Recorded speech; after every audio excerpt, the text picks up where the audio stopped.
1978, and not many people base their debut #1 on a literary classic, but not many people are Kate Bush. Kate was a unique talent.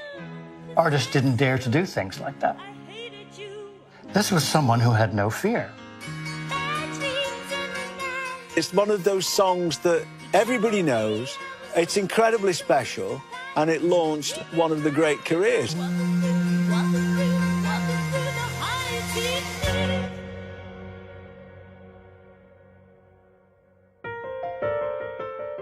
The ascent to Wuthering Heights began in the mid-70s, when Kate Bush was famously discovered by Pink Floyd's Dave Gilmour, who put up the money for the 16-year-old to record a professional studio demo with an up-and-coming young producer. I went up to their Pink Floyd office, and David introduced me to Kate. Listened to some of her music, was very impressed. I mean, she was extraordinary talent, very quiet initially, but as soon as you got her talking about music, she lit up.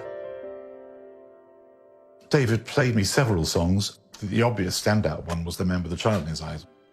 He just said, right, book your studio, do that and a couple of other songs, and we'll see what comes out of it. He's here again, the man with the child in his eyes. This is the original score of Remember the Child in His Eyes. As you can see, it actually says Kathy Bush at the top rather than Kate, which is how she was known then. Air Studios, 19th of June, 1975.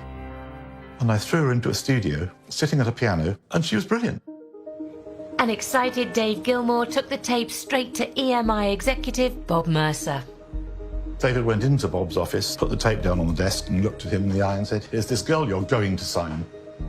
And as Bob Mercer told me later, when you've got the lead guitarist and singer of the Pink Floyd sitting there telling you you're going to sign it, you don't tend to argue with them. It would be 2 years before Kate released a record, during which time she wrote more songs and honed the dance skills that would be a massive part of the success of Wuthering Heights. She definitely felt that she was a rounded artist, really. She was a dancer, she was a lyricist, she was a composer, she was a performer. It's hard to think of anyone who did that before her in exactly the same way.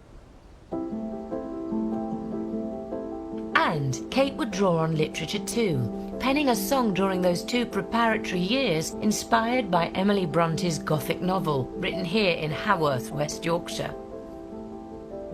The intense horror of nightmare came over me. I tried to draw back my arm, but the hand clung to it, and a most melancholy voice sobbed, "Let me in, let me in." "Who are you?" I asked, struggling, meanwhile, to disengage myself. "Catherine Linton," it replied shiveringly. "I'm come home. I'd lost my way on the moor." It's all there, coming home, the landscape, and the fact that it's a ghost, and the window, and everything is there.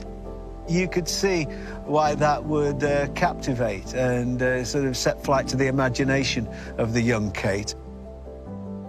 She came round to my flat, said, I want to play you another song. OK. So she sat down on the piano and ding, ding, ding, ding, ding, ding, ding, ding, ding, ding, ding. I thought, oh, that's interesting. And she played the whole song right through and then turned around to me and said, you know, do you think that's OK? Is it good enough to go on the album? And I said, oh, yes, definitely. Although it turns out we've all been mishearing the first line of this iconic song for 40 years.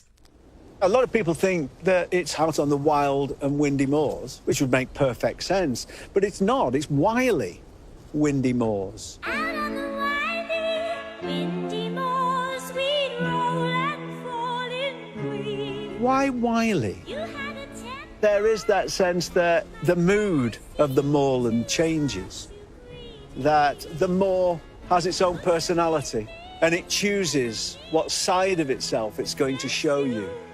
I hated you, I loved you too. Bad dreams in the night.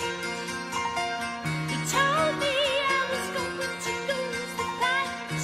Leave behind my walking through the heights. It's me, I can't be, I come home. all that there was originally was just Kate playing it on the piano. So I had to work out where the guitars come in, where does the drums come in, where does the bass come in, which is part of my job as an arranger producer.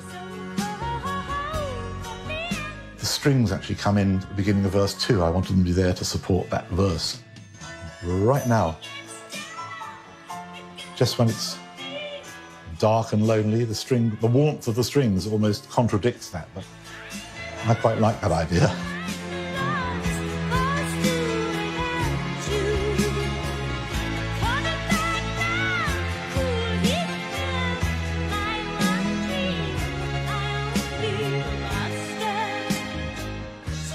Pop music was here.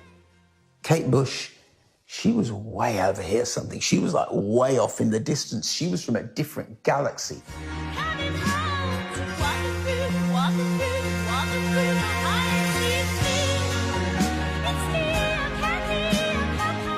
And then there is the voice, doing things that you hadn't heard a female singer do before.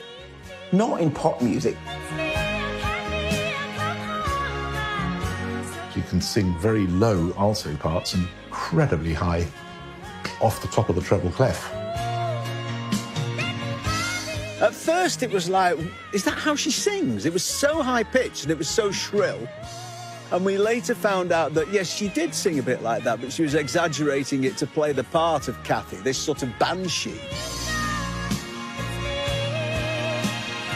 I'd never heard anything like it or seen anything quite like that video. You could see the fact that she'd studied mime and dance and, you know, she was kind of the real deal. It does have that very ethereal feel to it, that whole video. You are hypnotized as the viewer by the expression on her face and those fabulous eyes, but the expressive dancing as well. It just feels much more like it's instinctive and it's just coming from her gut, how she feels in the moment. After Wuthering Heights topped the UK charts for 4 weeks, 2 top 10 albums would follow. And then in 1979, a tour which has become the stuff of legend. The sellout shows, with Wuthering Heights as the predictable final encore, combine music, dance and mime. But this explosion of creativity would come at a cost. After about 18 months, she thought, I'm just working nonstop. I can't do this, or else I'll never write more songs.